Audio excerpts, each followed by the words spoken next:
The Krillian Council had made a grave miscalculation. Commander Zethrak stood in the observation deck of the orbital station, his three eyes fixed on the blue planet below. Earth. Such a small, insignificant world tucked away in a forgotten spiral arm of the galaxy. When the Krillians had issued their ultimatum 3 cycles ago, they expected the humans to surrender immediately. After all, the Krillian Dominion had conquered 47 star systems. What chance did one primitive species have against an empire that spanned light years? Commander, his tactical officer Vorn approached with his headstalks twitching nervously. The human delegation has arrived. Zethrak's mandibles clicked in satisfaction. Excellent. Bring their generals to the negotiation chamber. Let us discuss the terms of their surrender. But when the airlock opened, what emerged made every Krillian in the room freeze. 2 humans stepped forward. Not the decorated military commanders Zethrak expected, not the politicians in formal attire. Instead, a young woman with blonde hair tied back and cold blue eyes surveyed the room with unsettling calm.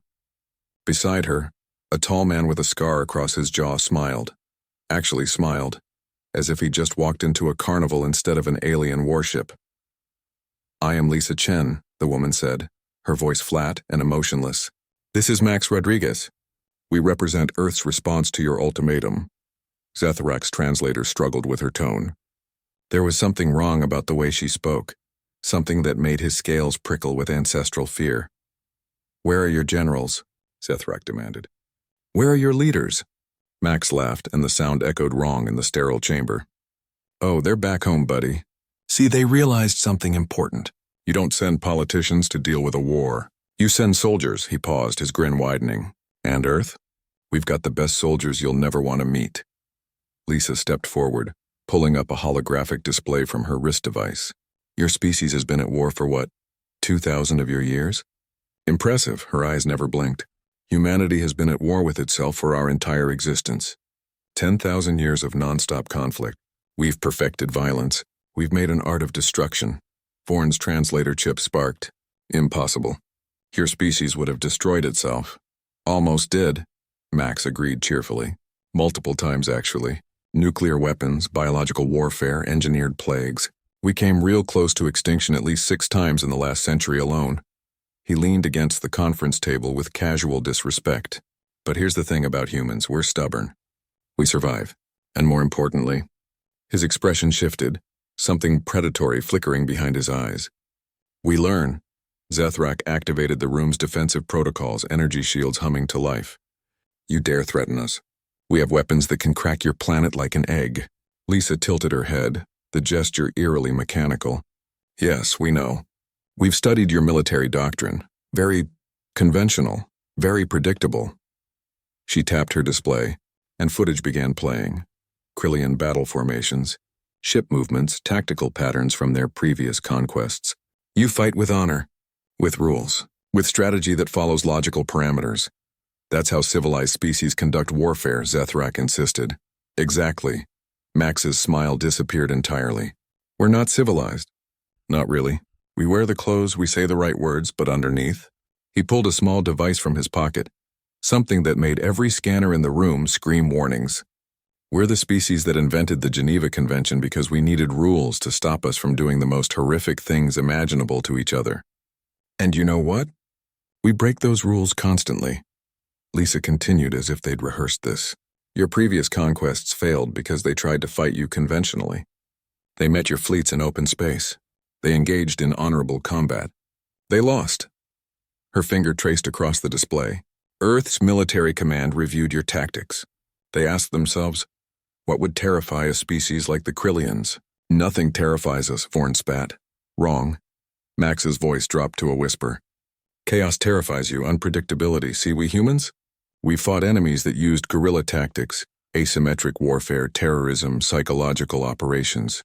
We've faced opponents who would blow themselves up just to take a few enemies with them. We've survived wars where the rules changed daily, where there was no front line, where anyone could be an enemy." Lisa's expression remained unchanged. "Earth didn't send generals because generals think strategically, predictably. They sent us. Special operations, Black Ops, the people they usually keep locked away because we're too dangerous, too unstable for regular military service." Zethrak's blood ran cold. You're bluffing. Max held up the device in his hand. This is a quantum-entangled explosive. If it detonates, it creates a cascade reaction through every Krillian ship in this system. 37 vessels gone, including this station. He set it gently on the table.